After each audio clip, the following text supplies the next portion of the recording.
You're now tuned into the Small Business Origins Podcast. I love an origin story. Oh yeah, welcome back to another episode of Small Business Origins. You're tuned in to our nationwide search for entrepreneurs that have a story to tell. And joining us in the studio is an entrepreneur that wants to do just that. We've got David with Dynamic Motors Auto Repair. David, welcome to the show, man. Thank you. Thank you for having me. It's our pleasure, of course.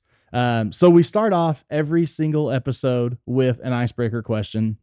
Today is kind of an interactive icebreaker question, and even our listeners and viewers can kind of, take part in this one too. Pull out your phone for me and go like you're going to send a text message and look at your emojis. You know what emojis are, right? Yes. Okay. All right. Hey, I don't know, man. Some people use this stuff. Some people don't. Yeah. We want to know on your emojis what your most frequently used emoji is. I've got the laughing, like cry laughing emoji on mine. That's the one I have. And I mean, it makes perfect sense. I'll tell you, dude, all we do is cut up and laugh and joke among like my friends, my family, my wife. That's all we do. So that's not a surprise to me at all. The cry laughing emoji for me. Yeah, it would. Actually, the smiling. That's it. Just smiling. I'm very limited. Yeah. On what I do and send. Normally, I usually call.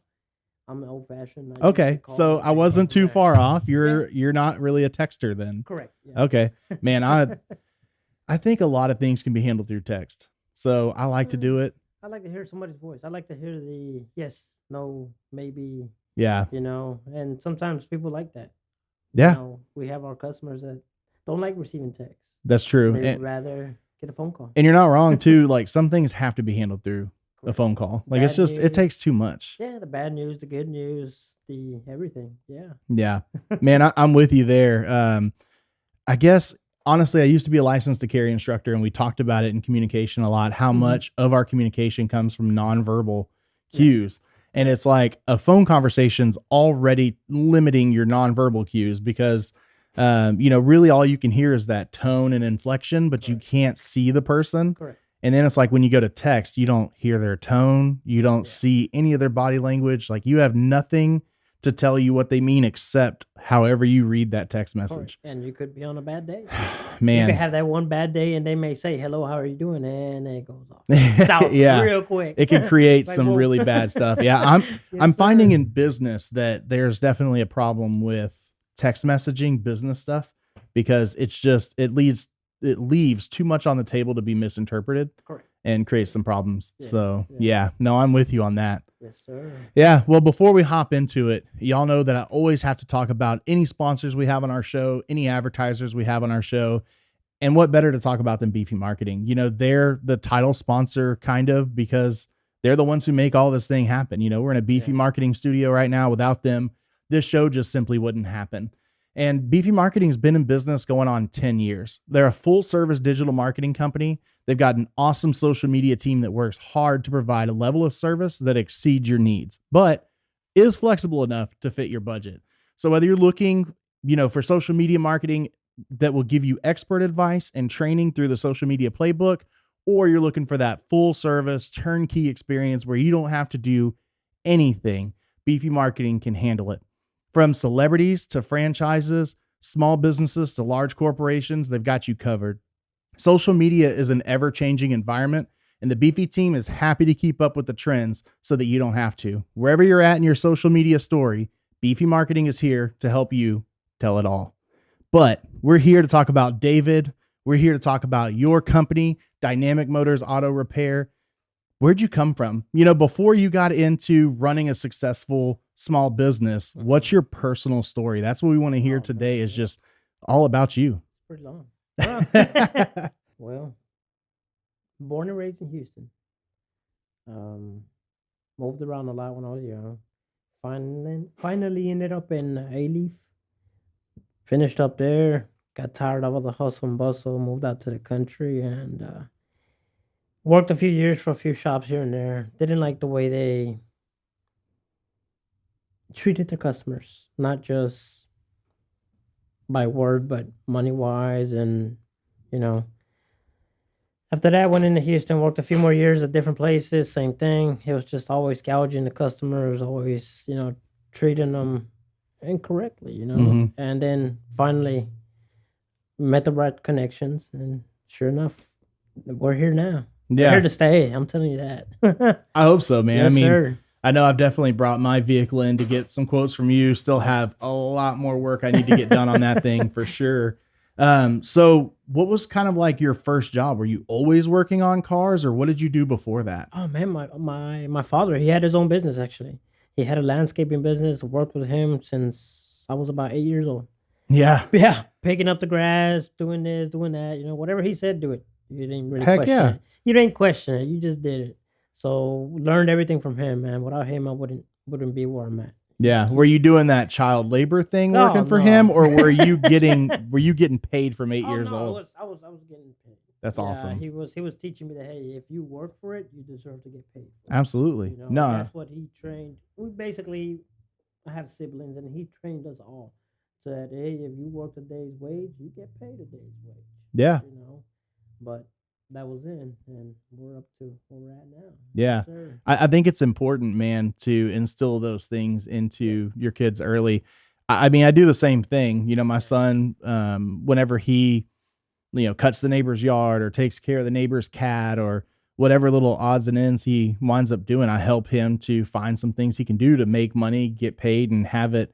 Because, kids, man, they're always wanting to buy some video Yeah. game or spend some money on video games. And it's like, I'm not funding your habit. Yeah. You get Christmas gifts and birthday gifts and enough gifts to last you from us. You've got to pay for that on your own if you want it. That's the right way to do it. So your entrepreneurial spirit came from, I'm assuming, your dad then, watching him own a Watching company. him open a company, and And you were like, he's Yeah. miserable. I want to be miserable too, right? Because owning a Yeah, business is it's- not all fun and games. that is very true. Yeah. There's been some hard times. I'm not gonna lie. Yeah, when we first started out, it was really hard.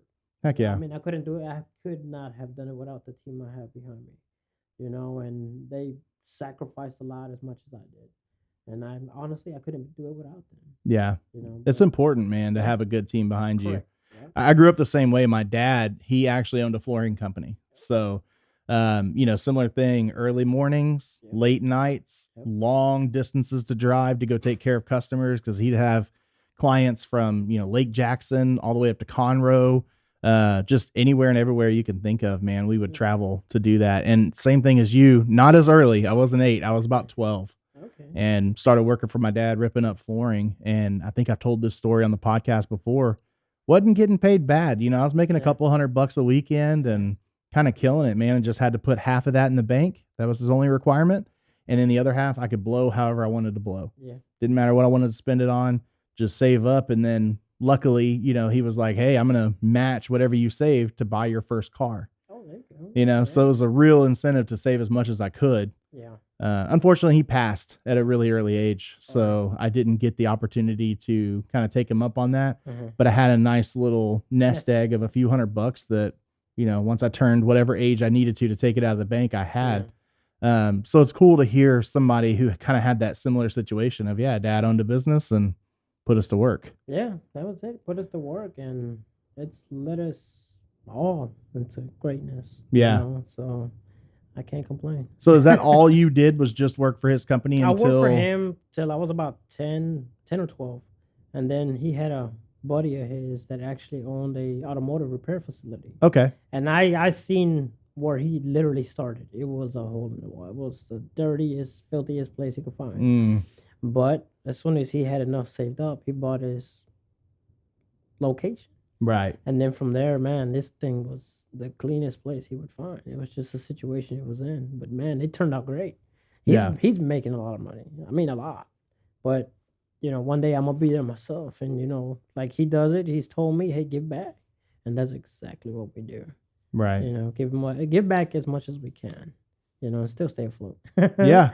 So dynamic. Where are y'all located exactly? Oh, we're in Waller, Texas. Okay. Yes, sir. Waller, Texas. I mean, I know the answers to these questions, but the listener may not Yeah. have ever heard of you before. So Correct. I ask these things just to kind of get that across to them. We want Of course. our listeners to come support you. And I Uh-huh. can tell you, man, your customer service is amazing. I've been through there. Like I said, I've gotten a quote before. And we're going to get some work done there. So I can't speak to what you've done yet because, we're not at that point. Working on cars is expensive. Very. Yeah, it's very not expensive. And then when you drive a Jeep, it's just empty every pocket, and that's the truth. Yeah, So, empty this, empty that, and Yeah. then next week when you go out playing in the mud again, hey, this broke. Oh, wait, let's fix it again. So what year did you start Dynamic? When did you get into business? 2020. Oh, March perfect time. 1st is when we opened our doors. March 1st, 2020. Just in time to get Just in time to get hit right in Everything. the face and said, shut her down. Yeah. Yes, sir. Well, that's perfect. So nice, smooth, easy opening then. You didn't have Yeah. any problems? No, at that point, it was pretty smooth. Okay. We didn't have a great big opening. It was just open the doors and, open doors, gates, and let's get to work. Yeah. And luckily, we had enough customers at that time, right before the pandemic hit. Right. So, But were y'all an essential business? Like, did you get to stay open during the pandemic? Yes. Or did you? Okay. Yes, we did I stay figure there. you have Correct, to be, yeah. right? Yeah, we did manage to stay open. Like I said, but the thing is that the cars weren't moving. Exactly. That was my next Cars question. were not moving, so Yeah. that's becoming hard. So luckily, I went out, put some footwork in, and knocked on doors, talked to people. Shake hands, kiss babies, do what you got to do. Heck and, yeah. And sure enough, man, it worked out. So did you just have like a really good influx of customers right away, or was it kind of it was really struggle? slow. It was a struggle. Yes, it was the first 3 months, and it was hard. Yeah. Yeah, it was extremely hard, but like I said, we're doing good now. Yeah. I mean, like you said, when you have a really good team behind you. Yes, and they sacrifice a lot. I mean, a lot, and I do appreciate them every day for it. Yeah. And whatever they need, they get. That's something we've heard a lot on this show, especially when we started, we were really just starting to see some of the good lifts of, not bans, but like the shutdowns and the isolation requirements and that kind of stuff. And a lot of people were still kind of just coming off of that COVID slump. And that's what so many people said. Like Brittany Apple, in one of our very first episodes, she has a restaurant, and she was like, I couldn't do it if it weren't for the sacrifices my team made and the pivots that they came up with of taking orders on their phones from customers and then delivering those orders themselves just to make sure the customers got fed. Correct. And that kind of stuff, where you just kind of think of those changes on the fly that you can come up with that helps. And I think definitely getting out there and knocking on doors, seeing people and being in the community gives you more of a relational type of approach instead of just, we're some ABC auto shop that you can come by and we'll give you a free quote and then work on your stuff and pay us and go out the door and we're done. It's like, no, I'm a person that owns this company, and it kind of humanizes that business. Correct. Yeah. That's important to me. Same way that I conduct myself in business every day. Yes, sir. So I know you kind of touched on it. I heard that y'all do a community style event where it's a customer appreciation. Correct. So what do y'all do, and when do you have that event? Actually, this year we're having it December 10th between 9 and 1. No, wait.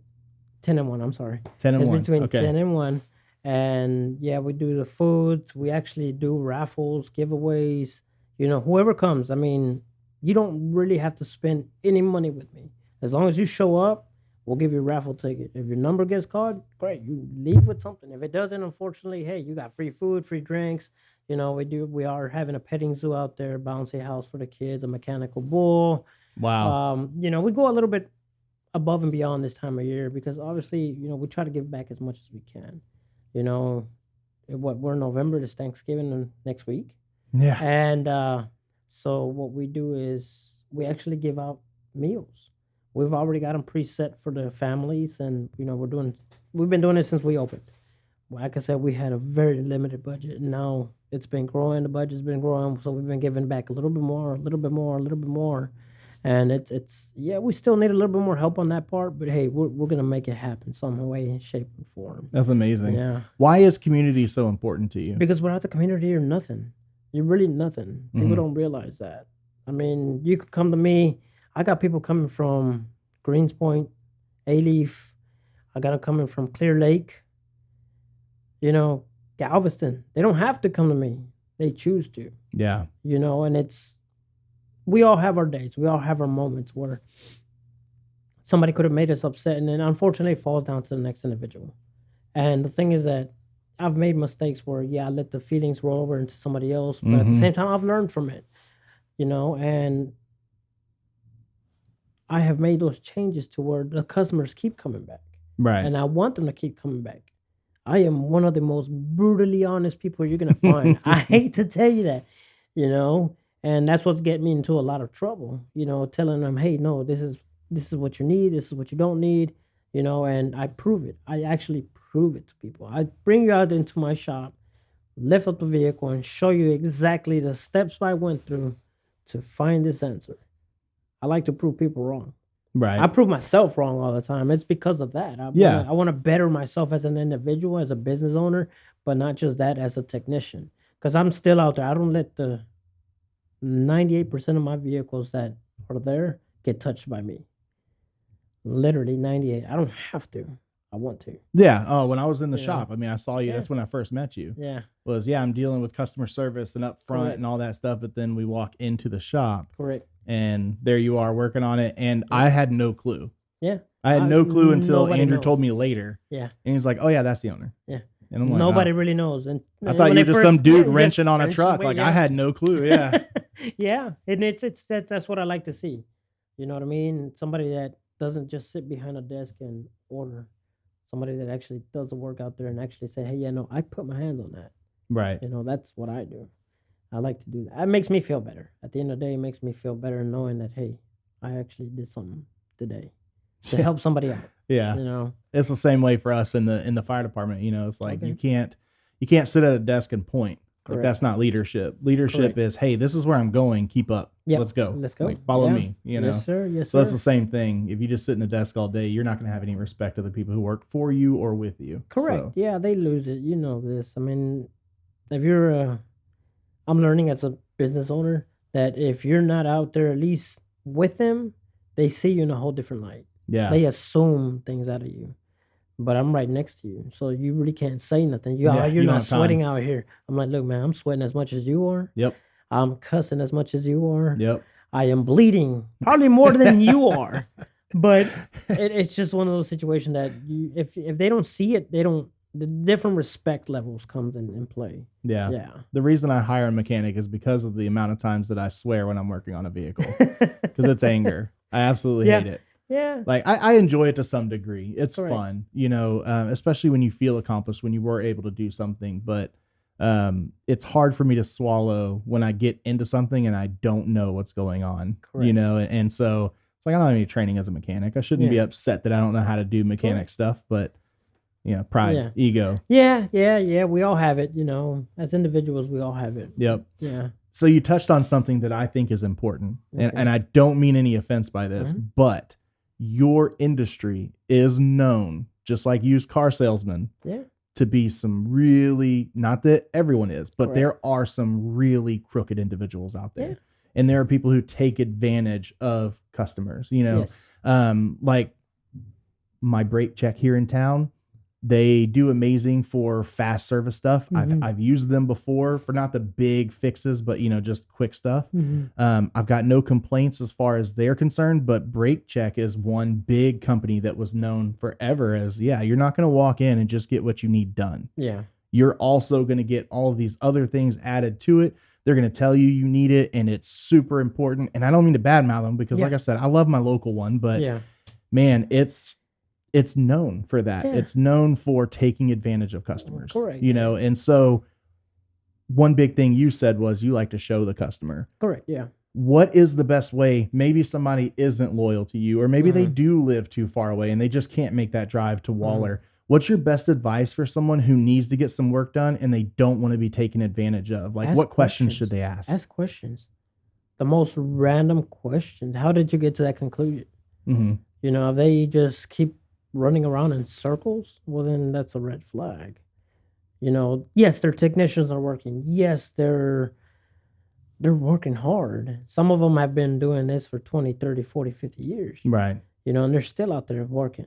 And they're tired, they're exhausted. They don't like dealing with customers. Trust me, I have those days too. Yeah. But that's when, as a service advisor, manager, or even owner, you understand your technicians. So you as me, when I do it, I go talk to my technician before I even step foot inside. Hey, what's going on? Show me. Okay, look here. Boom, boom, boom. Okay, cool. All right, perfect. Awesome. Hey, Mr. Customer, come on down. Let me go show you real quick. Yeah. And that's how I do it. It may not work for everybody. Yeah. There may be locations where they have 100 cars running in a week. My location is getting there. We're doing really well. But at the same time, it's one of those situations where I take literally those 4 to 10 minutes, walk a customer out there, show them, and I guarantee you, 8 out of 10 say, okay, do it. You know, they've brought me work from other shops. Yeah. You know, telling me, hey, we can't figure it out. They didn't figure it out. They made me spend $2,000-$3,000 worth of work stuff. And they still can't figure it out. Yeah. You know, I tell them, hey, I'm pretty booked up, but I'll try to squeeze you in the next day or two. And sure enough, a couple hours later, is, hey, this is what it is. Come on down and let me show you. Right. And I show them. Sure enough, pop, pop, pop. Let's go. So when you're that big and you're running that many cars through, do you think that's something that you'll require your technicians to do? Like, hey, I want you to take the customer and walk them out and show them. They do it now.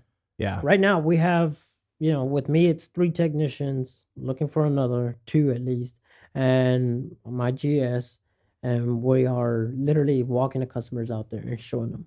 If their car is still on the rack, if they need to get it brought back in the rack, we'll bring it back in, re-rack it, and bring the customer right back out.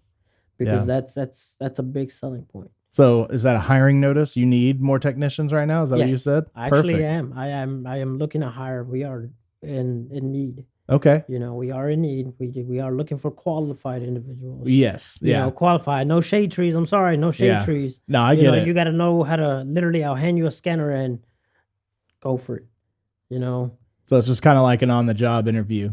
Pretty much. Like, hey, here's this car. Tell me what's wrong with it. Tell me what's wrong with it. And it's something simple. Usually, I'll bring in my truck. I'll tell them, hey, this is what the customer says, check engine light. I'll sabotage my own truck.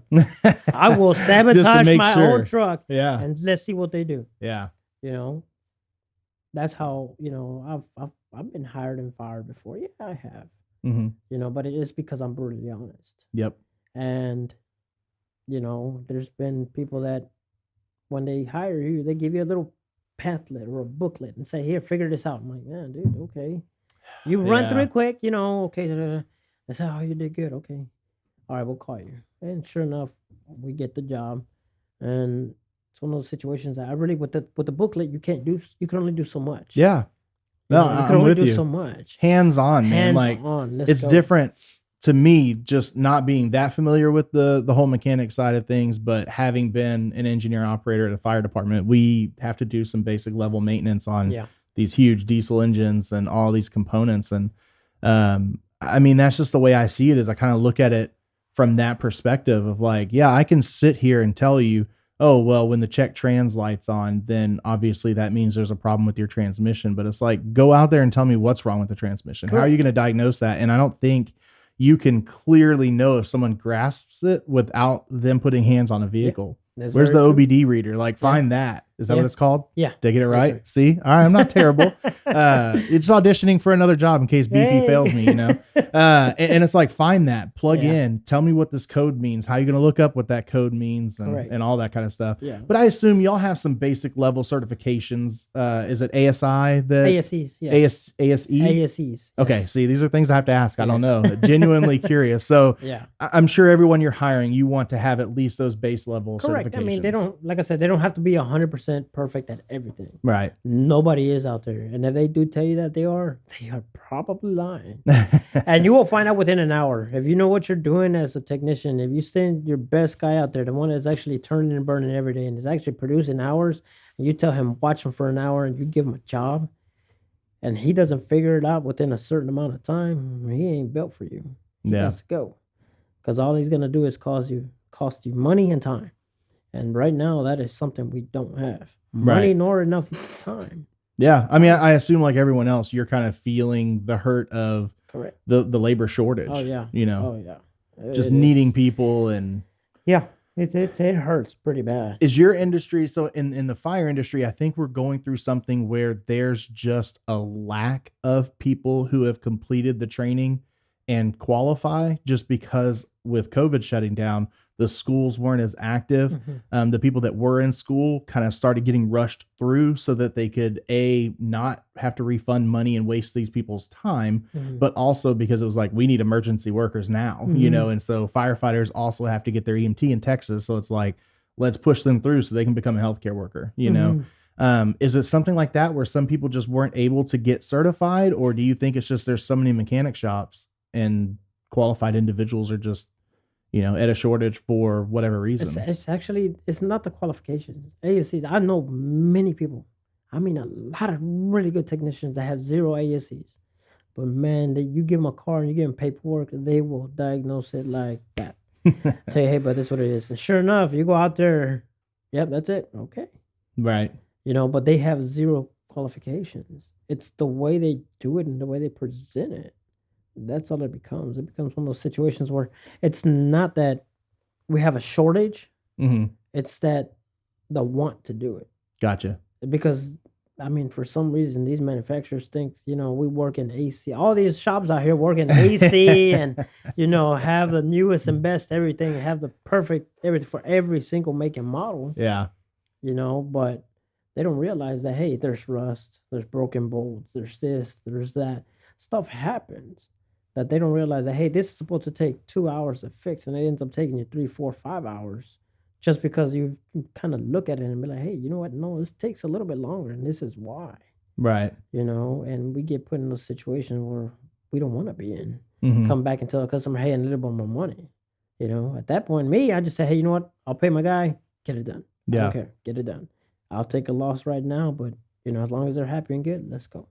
So how does that work on that end? I've been privy to it a little bit just because I'm one that's usually had to drive around in a beater for most of my life until I finally made enough money to afford some decent vehicles. I mean, truly, like some old, like I don't even know the make or model of vehicles I've had, but I've had like old 92 hatchbacks with, the paint that's like faded off in some parts, and it's like the car's supposed to be purple and has red spots and just looks bad. It runs like crap. The AC worked, but the heater didn't. That's just weird in stuff. Texas, though. That's all in you Texas, need. That's all you need. You need AZ until you're driving from Waller to downtown Houston for a job, and it's 32 degrees. That's even better. Put in a heated blanket, plug it in. I'm gonna let's go. Just wrap it up and let's go. Yes. So sir. how does that pricing work as far as like? I mean, if I come in and I've got a 2017 Jeep Wrangler and there's a problem with my starter, is that going to be the same exact price as my 2017 Ford Expedition? No. Right. Each manufacturer, well, we all have labor guides we go through. It all depends on the shop and what labor guide they choose to use. Me, I use the basic generic one. The manufacturer's the one to tell us. Like I said, they're in AC all day, nice, brand new car. Let's take the starter off. Let's see how long. Obviously, they clock it. Takes them, for example, 5 hours. You know what I mean? Out here in the real world, it may take me 7, 8 hours. It may take me 2, 3 hours. You know what I mean? But at the same time, you got to realize that if I quote you, for example, 5 hours, and it takes my guy an hour and a half, 2 hours to get it done,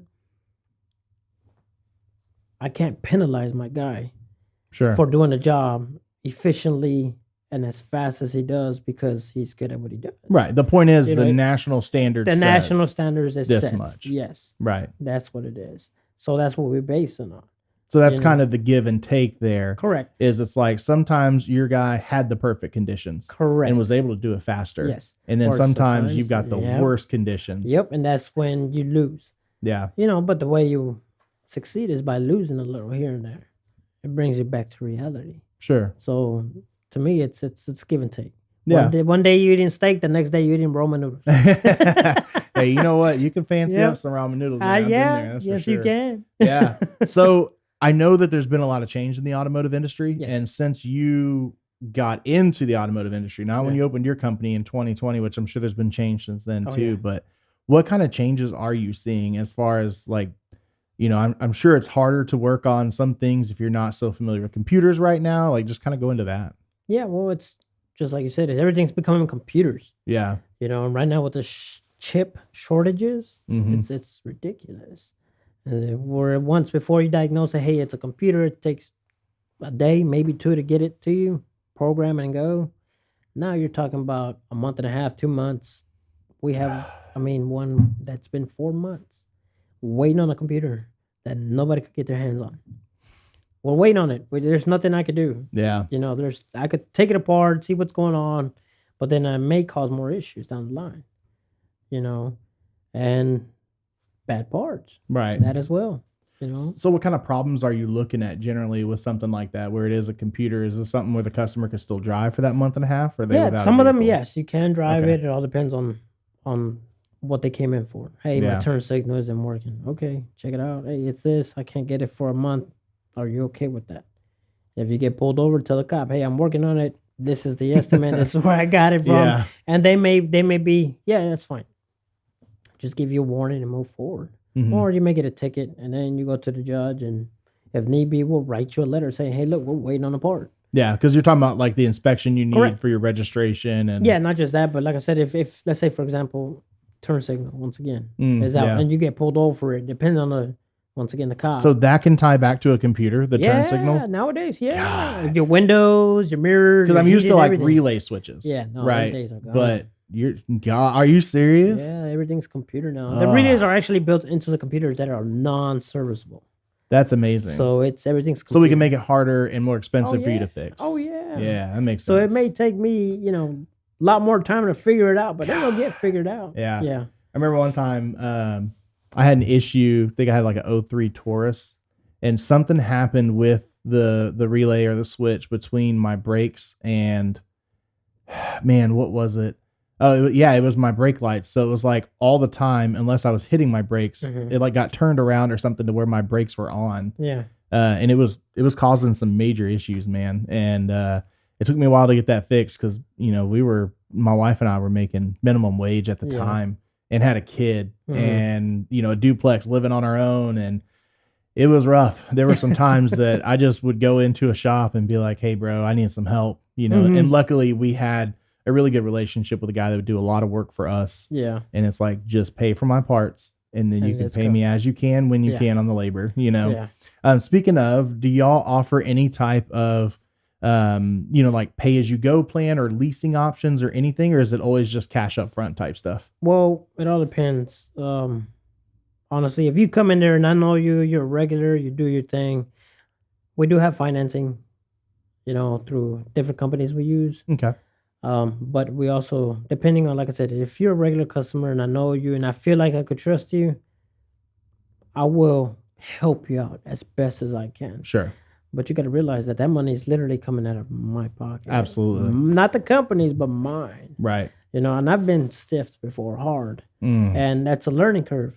You know what I mean? That's why I used to do it a lot more, and I was getting paid a lot more. I don't charge you interest. Just pay the bill and I'm happy. Yeah. Your car's on the road, that's good, because that means you go to work, you go to see your family, you come back home, and your car's still in movement, which means, I hate to say it, if a car's moving, something's going to happen to it. Bad tires, brakes, windshield wipers, turn signals, anything could go wrong. We don't want it to, but that's part of life. Yeah. 2023s are having issues. Brand new, straight out the lot, are having issues. 2022s are having issues. But it's one of those situations that it don't matter if it's brand new. Something's going to go wrong. Sure. Especially now with the computer issue. That's like a Murphy's Law, right? Yep. If it can go wrong, it will. It will, yeah. And if you've been blessed enough where it doesn't happen, that's great. Yeah. Keep it going. Do whatever you're doing. Just keep up with it. Yeah. Can you settle the age-old argument of which make is better than the other? Which one's the best? Honestly, they're all about the same. I'm going to be honest. Yeah. I mean, they all have their goods. They all have their bads. They all have their issues. That's kind of the gist that I get as well. It's like they all have problems, and sometimes you may get, like my buddy and I, we both bought the same truck, same time. Yeah. We both had a 2014 F-150. It was the XLT Texas edition, like same truck. And all I had was towards the end of owning it with like 60, 70, 80,000 miles, somewhere around there. Cause I wound up letting it go in like 2017, I think it was 2017 or 18, just to get rid of the payment. Yeah. And, that thing just had a couple issues with the radiator hose leaking. His turned into huge issues with radiator fluid getting back into like, the actual engine. And it was it was bad. And he said, I guess he looked it up and it was like a known issue with Ford or whatever. Yeah. But I was like, dude, he's like, I'll never own another Ford in my life. He went and bought a Dodge. And I was like, bro, Dodge has their list of problems they've had before too. Yeah.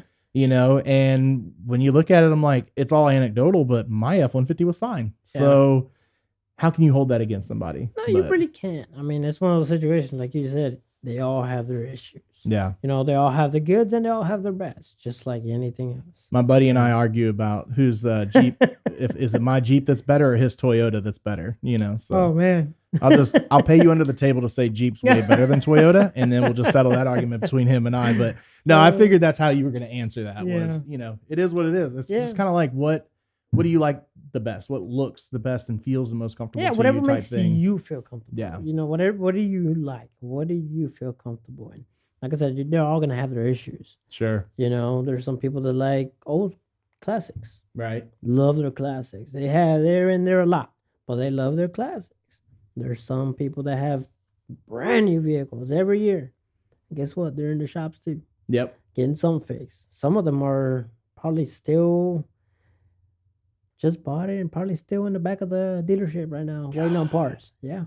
Yeah. That's the thing is supply chain, man. It's been killing everybody. Yes. So I'm not surprised. So what are your office hours like? When can I come in and see y'all in the shop? And oh man, we're open Monday through Friday from 8 to 6, and then Saturdays 8 to 12. Okay. Yeah. How much do y'all charge for a diagnostic fee? Like if I just come in, check engine lights on, or I'm sure you love it when people pull in like, yeah, the engine's just doing that thing where it's like making this noise, you know, what's wrong with it? Well, it all depends on, like I said, the actual complaint. Okay. You know, and now a check engine light, yes, there is a fee. It's $89.99. Okay. You know, but you know, for small things, hey, there's an engine's making a little bit of noise. As long as I don't have to tear into it, sure. I don't have to charge it. Yeah. I'll go in there and take a listen. Hey man, this is what it sounds like. This is what the property is.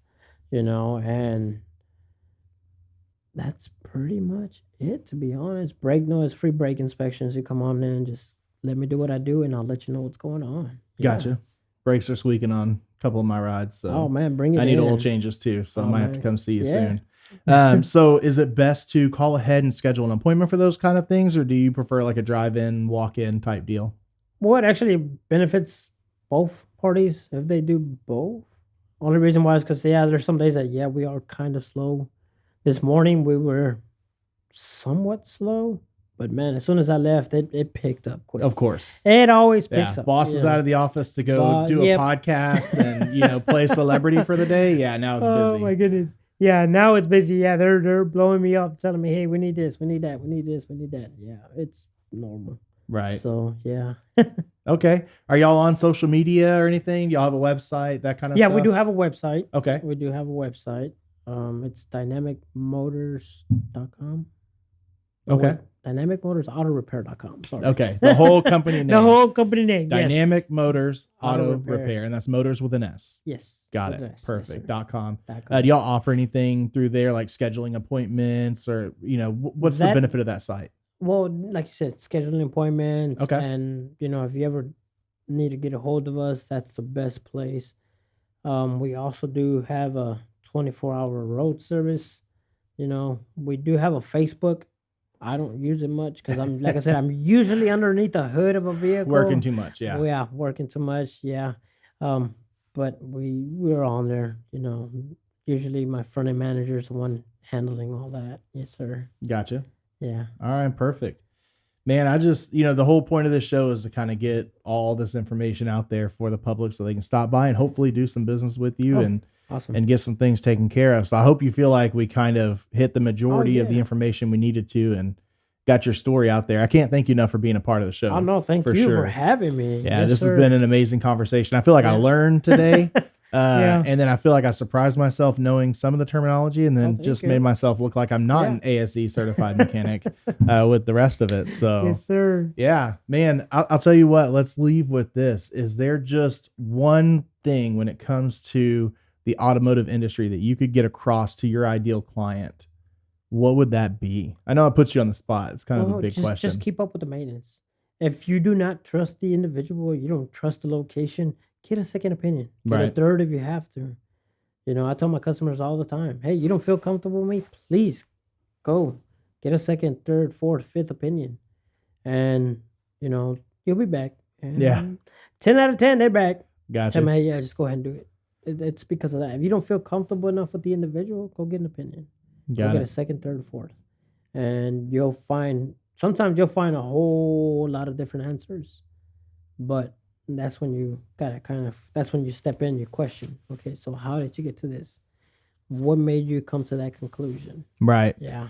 So it's safe to say then, with the maintenance issues, keep up with the small stuff. Keep up with the small. Otherwise, it'll become something big. Yeah, then you'll see me or somebody else, and that may be a lot more than what you want. Yeah, that's definitely a lesson I've learned in my life. Is it's like, well, I don't really have the money right now for that $200 repair, and then it's like, cool, you wait on it, and you let that check engine light just sit there and act like the North Star, and then all of a sudden, now you're looking at a $2,000 issue, or God forbid, you need a whole new motor. Yeah, and it's done. Yes, sir. That's it. So. Awesome. Well, Dynamic Motors Auto Repair. David, thanks for being in the studio. Listeners, thank you for listening to another episode of Small Business Origins. It's guys like this and gals like the gals we've had in here that are telling their story that need our support, because even when they are successful, sometimes they still need new customers to continue to be successful. Correct. So check them out on Facebook, check out their website, pay attention to that community event stuff that we have coming up. Yeah. And get out there and support them in that way and get you some free food and some free entertainment for the kiddos.